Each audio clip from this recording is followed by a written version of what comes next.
Isang magandang araw Pilipinas, magandang araw Soxergen. Welcome sa isa na namang edisyon ng programang Performing and Informing, hatid sa inyo ng Presidential Communications Office, Philippine Information Agency at Information Coordinating Network of Soxergen o ICONSOX. Sa ngalan ng aming regional head na si Frian Abquilan, ako si Oliver Rivera at samahan ninyo akong alamin ang mga latest development programs, projects, and activities ng ating pamahalaan na ipinatutupad sa bahaging ito ng bansa. Tayo po ay mapapakinggan sa ating mga partner radio stations sa mga probinsya ng South Cotabato at Sultan Kudarat at mapapanood din po tayo sa Facebook, YouTube at Spotify. And we have with us today ang ating kaibigan mula sa Bureau of Fire Protection o BFP, si Fire Senior Inspector Evelyn Barbaso, ang Chief Public Information Officer at Acting Chief po ng Admin Division ng Bureau of Fire Protection Region 12. Ma'am, good morning and welcome po sa ating programa. Ang inyong pagbati po muna sa ating mga listeners and viewers.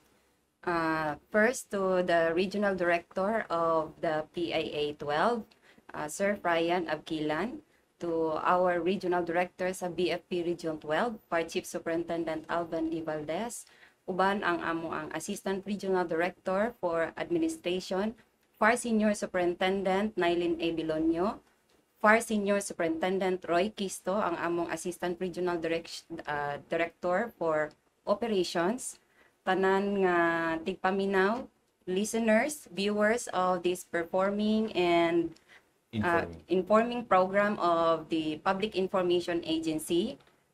May buntag, Sir Oliver, may buntag sa tanan. Opo, ma'am, to start off, kamustahin po natin, ma'am, kamusta naman po ang assets and capabilities ng Bureau of Fire Protection sa Region 12 po ngayon? Accomplishment in terms of assets and capabilities of BFP Region 12, for now, BFP is on the verge of strengthening and modernizing its capabilities and manpower as we continue to fulfill our mandate in saving people's lives. And as the BFP 12 embark on this modernization period, naatay total of 1,352 ka BFP personnel. Mao na siya ang atong present nato nga manpower sa BFP Region 12. And then happy to inform you na ang BFP Region 12 naka-establish na o total of 49 fire stations sa tanan nga cities and municipalities. Region-wide na ni ma'am? Region-wide, 49. 4 cities and 45 municipal fire stations. Dugang pa ang initiatives sa atong mga local government units. Gi-allow nila si BFP nga mogamit sa ilahang piece of land by use of RAC donation. Karon na naatay total of 11 fire substations na usually situated at barangays. So kani ma'am, 49, ulitin lang ako ma'am, 49 fire stations covering all municipalities and cities sa Region 12 plus 11 pa na fire substations. Fire substations, tama, Opo, Sir Oliver. Sa atong mga fire trucks naman ma'am and other equipments and mga service vehicles ng BFP, kamusta naman ma'am? Sa pagkakaroon na atay total na 143 serviceable fire trucks para sa atong mga firefighting operations. Dugang pa naaputay 19 ka ambulances para sa atong mga emergency responses, BFP owned and LGU owned na ginaman ni BFP personnel. Dugang pa naaputay 5 rescue vans and 1 people transport vehicle for our rescue operations. So aside ma'am sa pag-apula ng mga sunog, so apil pud sa trabaho sa BFP karon ang rescue. Oo, tama ka, Sir Oliver.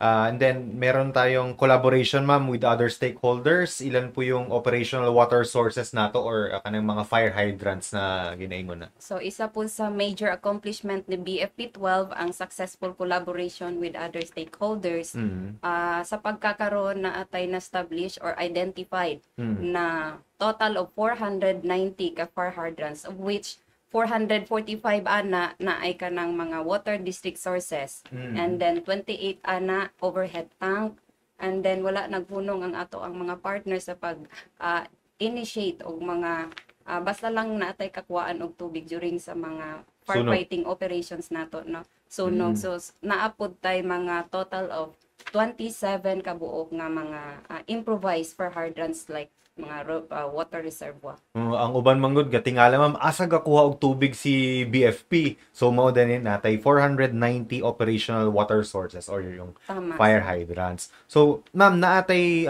program sa BFP na OLP or Oplan Ligtas na Pamayanan. Unsa ni siya ma'am?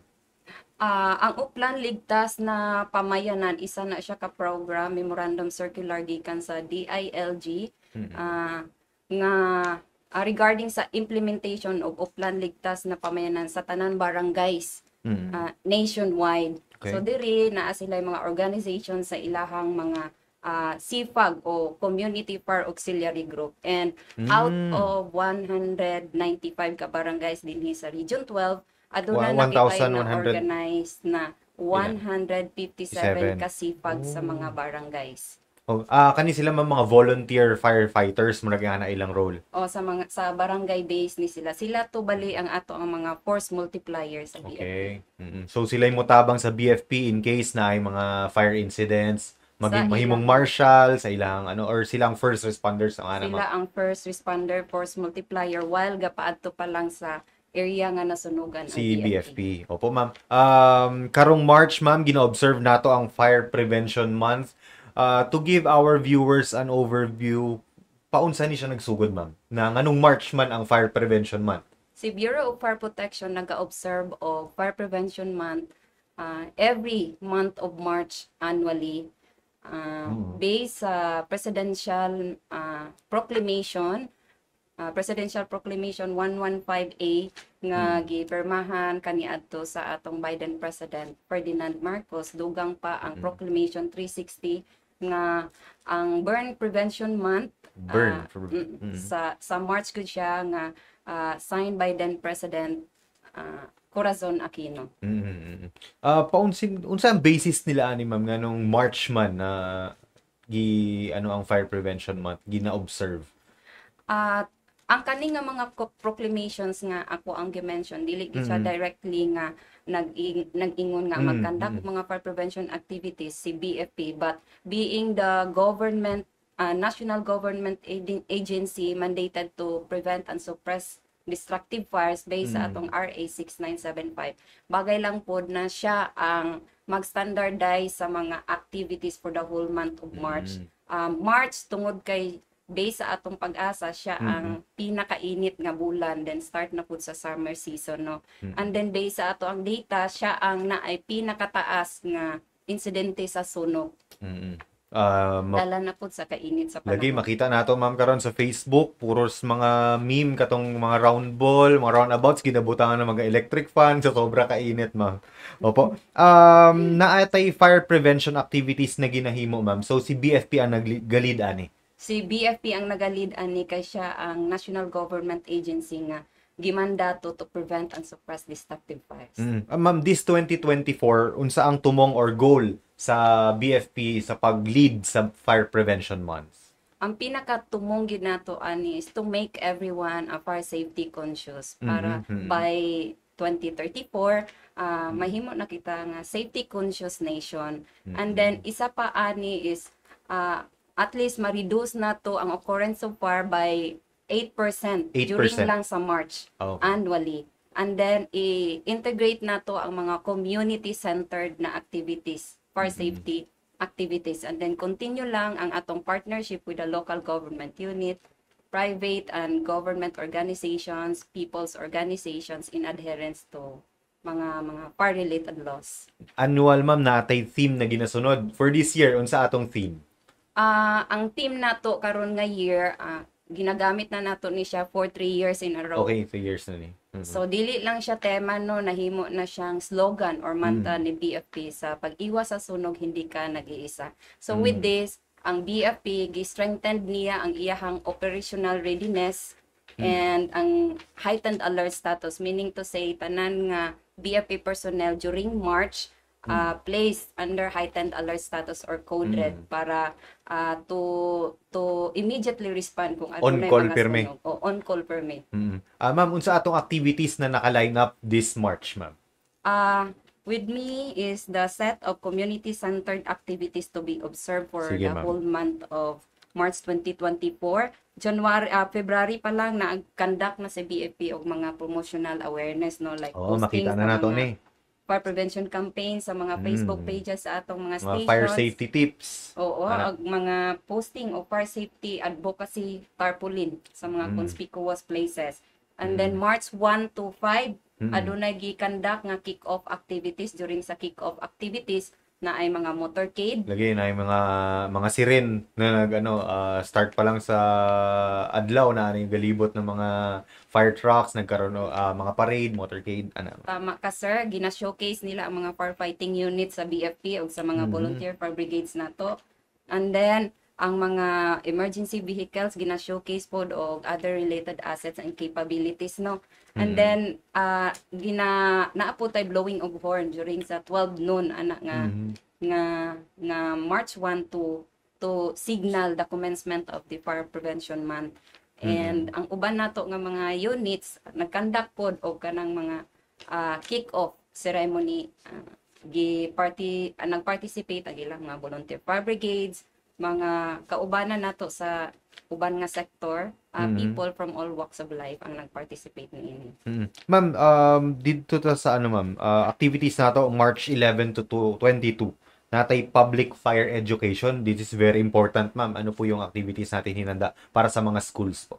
Bali, isa ni siya sa highlighted activities karon nga bulan, no, ang third community relations week. So, community-centered na mga activities. Daghanta naka-line up na mga fun and enjoyable activities from March 11 to 22, and then naa siya kaugalingon nga tema, Bumbero sa Pamayanan, Kasangga, Kaibigan. Okay. So for our students, as part of the public fire education, naatay mga berong sa paaralan. Kinsa ni si Berong, ma'am?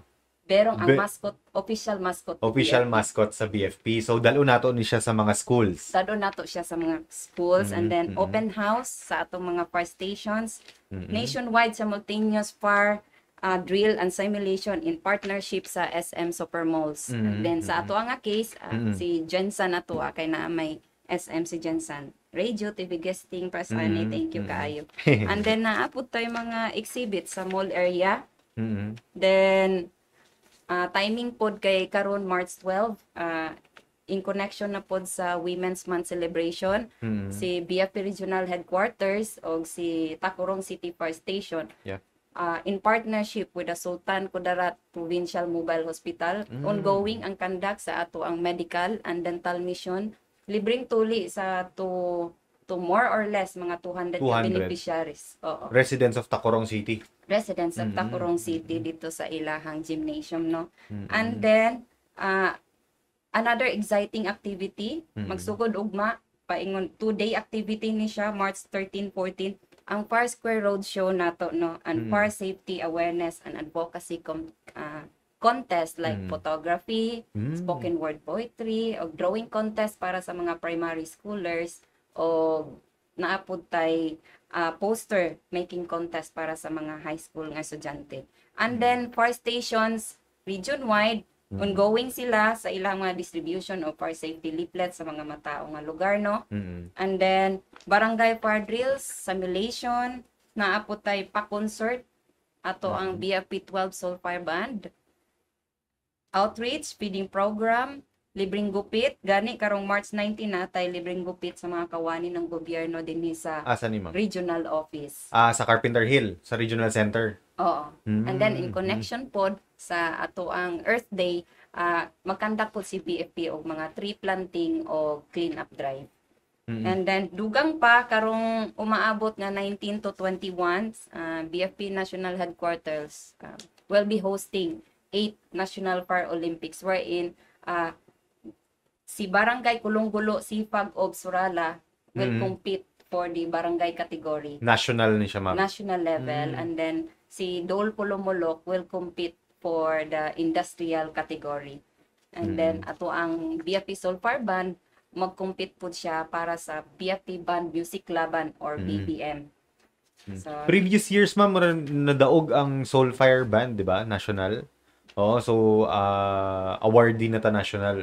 Kinikilala na ang BFP Region 12 hindi lang dito sa ating region kundi maging sa national. Opo, o Mm. gani ang official nato nga Fire Prevention Month nga background na ligtas na Pilipinas. Ang author ana og ang band ana from Region 12. Mm. Ma'am, naay activity dire 1 million tree project of the Chief BFP. Unsa ni siya, ma'am? Tree planting na siya na Mm. tanan bumbero magtanom nationwide Mm. na at least makabot ang 1 million ka For number of Region views. 12, ma'am, asa ang area nato na target? Target nato sa Tupi, Mm. Pulumulok, and Kidapawan. Mount Apo. Opo. Okay. Ma'am, naapod tay month-long fire safety awareness, yung fire truck visibility. Unsa ni siya, ma'am? Ginabutang nato ang mga fire trucks sa mga high traffic areas para makita sa mga katawhan. Unsay ginahimo ani? Bali, ang kaning Ricorida, ginatawag na to Ricorida. Ricorida with Mm. public address. Usually, periodic roving ni siya sa mga vulnerable nato na mga barangays, no? And then, naapod sila nag-standby. Like, for example, 30 minutes sa mga mataon na lugar, like public markets and public terminal. Mm. Ma'am, adto na po ta, ma'am, sa statistics sa insidente sa sunog from January to March. Nanatay mga na tali na mga kaso sa sunog diri sa region, ma'am. Kung i-compare nato last year, January to March, na ay recorded na 105 ka fire incidents. 2023 ni ma'am. 2023. And then, karon January to March 6, na natay recorded nga 92 ka fire incidents. Mm-mm. So, medyo taas-taas na gid, and mostly sa ang mostly sa sunog aning sa 92 mga balay 56 ka fire incidents 56 ang ang sa balay. Ma'am, unsa ang top 3 causes of fire? Ang top 3 causes of fire karon nga tuig, electrical ignition caused by arcing. So, resistant heating resulted in overheating, mga loose connection, mga octopus connection, overloading sa mga extensions, and then pinch wire ka ng mga naipit. So, better gyud na ipatanaw ang atong mga linya sa kuryente sa ato ang registered na electrician sa Socoteco or kung unsa man nga mga electric cooperative sa ilang AOR. Mm-mm. And then, Aside dito, ma'am, ang unsa pa? ikatulo, ang kaduha, ignition of materials from ember. Ang example ani is rubbish fire, kanang mga basura. So, importante Okay. gyud ang housekeeping, no? Maghinlo gid ta kay init kaayo. And then, kung naay presence sa mga contributory factors like kanang init na panahon, hangin, and kanang presence sa mga combustible materials like Uga kayong mga sagbot. uga kaayo, sagbot, papel. So, pwede siya maging cause sa sunog. Ang ikatulo, open flame from cooking, kanang unattended nga pagluto na ibiyaan ba while nagaluto. Using kahoy, uling, Uling, LPG, mao na siya na siguro walay focus kay wala galuto, naga Facebook, naga YouTube, gamitan og gadgets. ga TikTok. TikTok. Oh, ma'am. Unsa ang mga strategies na pwede nato ihatag sa ato mga listeners and viewers, ma'am, para ma-reduce ning mga fire incidents? Kay tan-aw nato halos same number na si 2023 and 2024, gamay na lang. So seven incidents na lang ang and then wala pa ta katunga sa March. Wala pa katunga. Opo. Naka 92 Unsa na atong ta. mga strategies na pwede iingon sa atong mga listeners and viewers, ma'am? Intensify nato ang atong fire safety inspection na sa mga tanan nga establishments to ensure na fire safety compliant sila according sa standards sa atong Fire Code of the Philippines para pod mahibaluan kung unsa ang mga potential fire hazards ug ma-educate sila regarding sa fire safety measure protocols.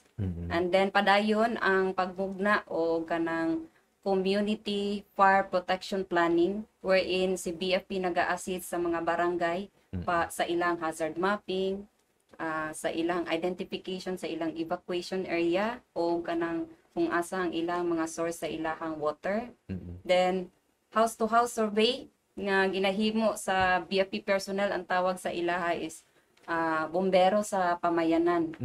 And then continue lang ang mga drills and simulations. Very important yun, ma'am. Mga drills para bata pa lang, kabalo na sila unsa himuon sa in case na ay mga fire. Dili unahon mag-video Tama, Sir Oo. Oliver, tama gid na, Mm. no. And then naapod tay online na Mm. platform para sa atong mga fire safety tips, no. Ang Farlane, the BFP TV sa 12, wherein Mm. ang ato ang mga target na mga audience is the young generations. Mm. Mm. Ma'am, naatay new assets and capabilities as of January 2024. Unsa ni siya, ma'am? As of January 2024, ang new assets and capabilities nga gi-download diri sa Region 12 na tay 13 From Hino fire central trucks. office? Opo. Sige, And then ma'am. 4 ambulances. Ulit, ma'am. 13 Hino fire trucks. Unsa ni siya, ma'am?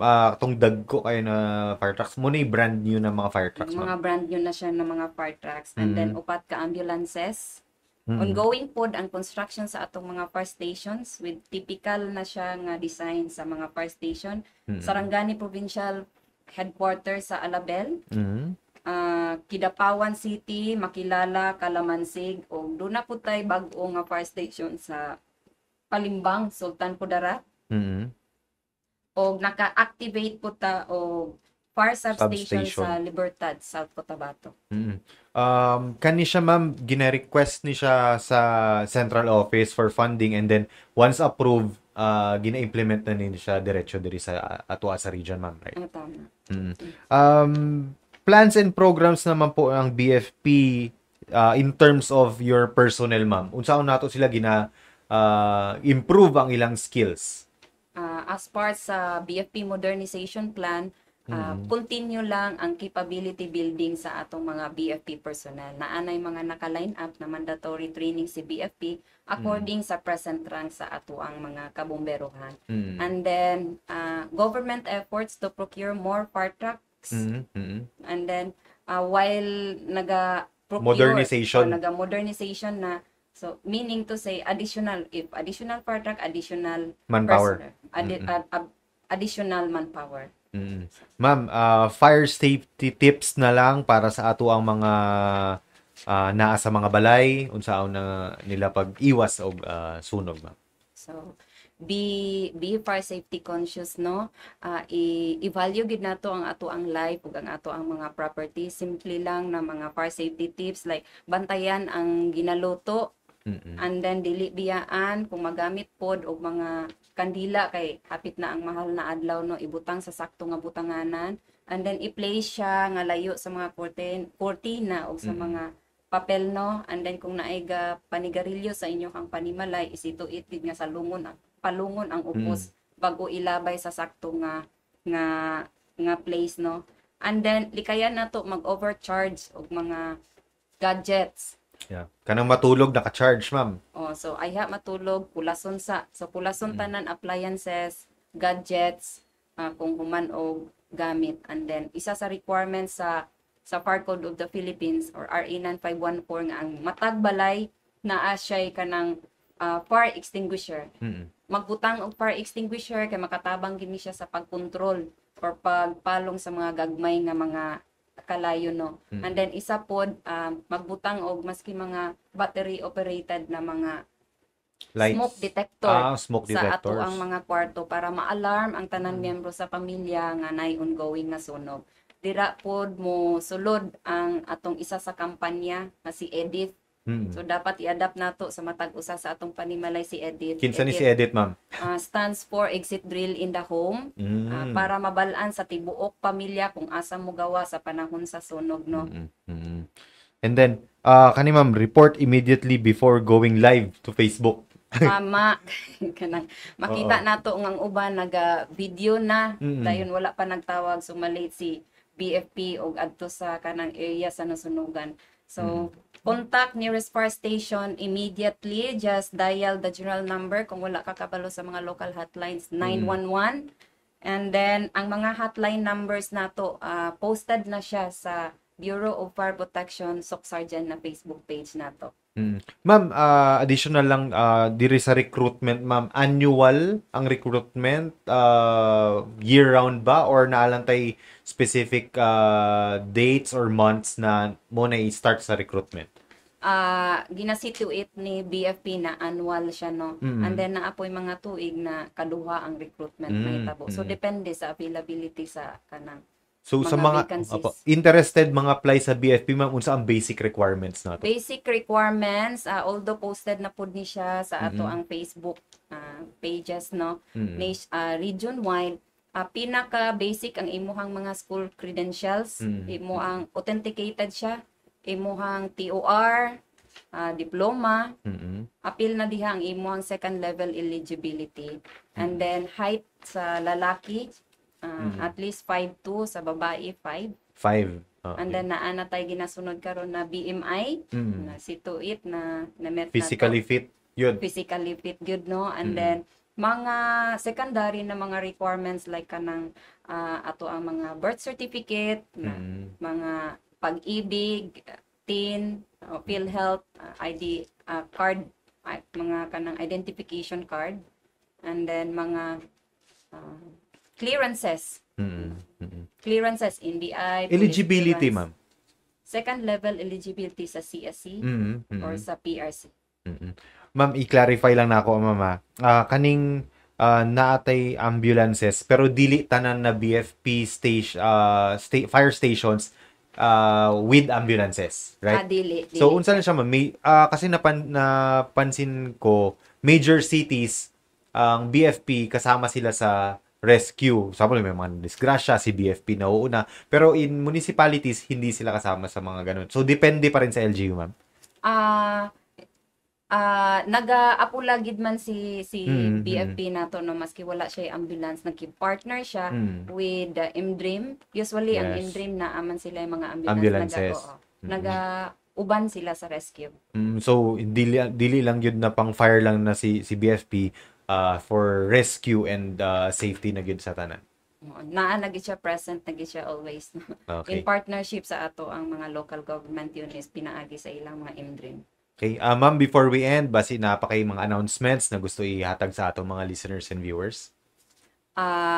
Kami tibok pwersa sa Bureau of Fire Protection sa ngalan sa amo ang Regional Director, Fire Chief Superintendent Alvin D. Valdez. Nagpasalamat gyud ta sa PIA 12 sa pag-invite sa ato adinhi, kay nakapanahon pud ta na maka-share sa mga fire safety practices sa BFP, no.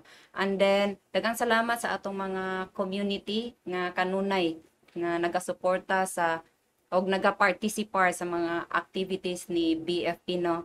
And then pag-uban sa atong mission or advocacy nga ginasigurado gid nato na ang publiko sigurado gid siya nga safe siya batok sa sunog. So amping tang tanan, amping ta sa atong mga tagsa-tagsa kapanimalay uban atong mga pinalanggang pamilya. Always remember the slogan of the BFP, sa pag-iwas sa sunog hindi ka nag-iisa. Daghang Okay. salamat. Thank you very much sa ating guest, ang Chief Public Information Officer ng Bureau of Fire Protection Region 12, Fire Senior Inspector Evelyn Barbaso. Salamat, ma'am. Salamat, sir. Sa ngalan ng aming regional head na si Fryan Abquilan, ako si Oliver Rivera at isa na namang edisyon ng programang Performing and Informing ang aming hatid sa inyo. Hanggang sa susunod na linggo po. Maraming salamat at magandang araw, Soc Sergeant!